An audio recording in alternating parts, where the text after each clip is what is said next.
Hello everyone, this is Tom from Dirk Witte Guitars in Utrecht, the Netherlands, and today we're taking a look at this vintage 1966 Gibson ES-175 in its original sunburst finish. So Barry, our boss, he actually went down to the Venedal Vintage Guitar Show a week ago, and he has come back with a few really cool pieces of gear, including this one, this true vintage ES-175. So let's get into this model. This model was first introduced in 1939, and it has went through a whole range of transformations, metamorphoses, through a whole range of transformations over the years. It was first actually just a one pickup model with just a pickup in the neck position, and by the way, this model was also when it was first introduced retailing for $175, hence the name ES-175. So cool fun fact. Yeah, then like in the 1950s they also first began to make these with two pickups, because this model is actually technically a ES-175D, hence for dual pickups.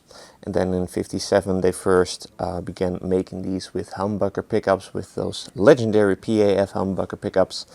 And this model has then been in production from 39 up until 2019. So basically for most of the model's history. So it has not been discontinued in between or anything up until 2019. And the type of specs on this model has always been fairly consistent regarding the woods being used. So we get a laminated maple body, maple top, maple sides, and maple back, and we get a mahogany neck. And yeah, just this body shape with the Florentine cutaway, that is also one of those type of specs that has always been, and with a trapeze type of tailpiece. Never came with like a stop tailpiece or anything, which by the way probably would not even be possible, this being an arch top. So yeah, the ES-175. Let's get now into this particular example, because we have some things to cover. First things first, this is in its original sunburst finish, so no refin or anything, and the checking is all natural. I don't know if you can see that on the camera, but the checking is absolutely beautiful. It looks totally natural and legit, definitely giving this guitar a really cool vibe and really cool look. It is not like flaking or anything, so you don't have to worry about that. It just looks really awesome and really cool, and it is not causing you any issues whatsoever. There are some things that have been done to this instrument, because the pickups, the bridge is original, so this is a patent number humbucker pickup, but the neck pickup is non-original. This is a more modern style humbucker made by Gibson. We also have this little booklet, if you will, consisting of a few photos of this very guitar, also of the backs of the pickups, so I will just put those in there for you to see and to inspect, because the pots are also somewhat altered. They all have this little like casing, if you will, on the inside, so resulting in a reduction of hum. So that is more than likely just a big plus, because this is obviously an arch top and it is fully hollow, so you can run into the more than common problem of a whole lot of feedback and a lot of hum and noise. So definitely a good mod. Then the bridge is also non-original, just the bridge, by the way, not the wooden piece that the bridge is attached to.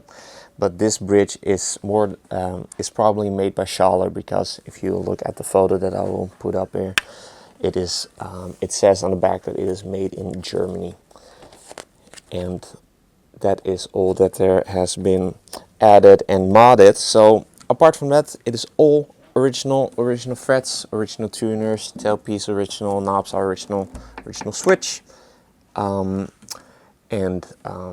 original pickguard, which you can definitely tell that it is old because it is starting to curve, kind of curves upwards, which is very common for these old type of pickguards to do over the years.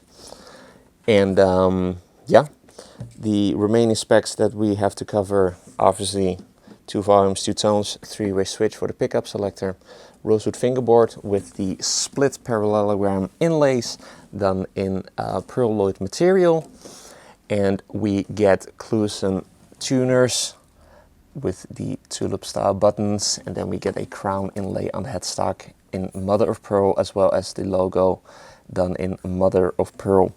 And one last thing to mention, we also get a little sticker over here on the back, which I am guessing is some sort of, I don't know, maybe it's Danish or Swedish, because it is done in a language that I cannot read, but I assume is from Scandinavia or so. But I would just leave that as is, because there's a chance that if you remove it, that may damage the finish. So if you are interested in this guitar, that would be my tip, to just leave it there. And even if you do remove it, then you're probably left with a big circle over there. So yeah, my little piece of advice. And it also comes with its original hard shell case, which is in pretty decent condition. It is very protective, and the latches all work fine, but the handle has been lost over the years and has been replaced with a leather piece of belt, if you will. But it works just fine, and it definitely looks really vibey. So yeah, that's all that there is to cover for this 1966 Gibson ES-175.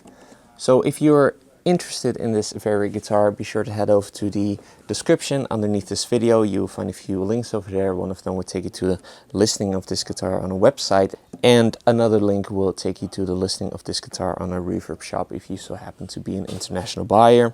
If you enjoyed this demo, be sure to like the video, subscribe to the channel for more weekly demos of cool guitars like this, acoustics, electrics, bass guitars, amplifiers, even all of the cool stuff. Also be sure to like us and follow us on our socials, Facebook and Instagram. Links are also in the description. With all that being said, let's get to the playing demo. Going to be running it through the Fender Super Reverb 1966. So same year, really great match. First going to give you some clean tones, and then I will be giving you some dirty tones. Probably will be playing something by Yes, because Steve Howe is one of those really iconic players of this model. So let's get to that part and take this 1966 ES-175 for a spin.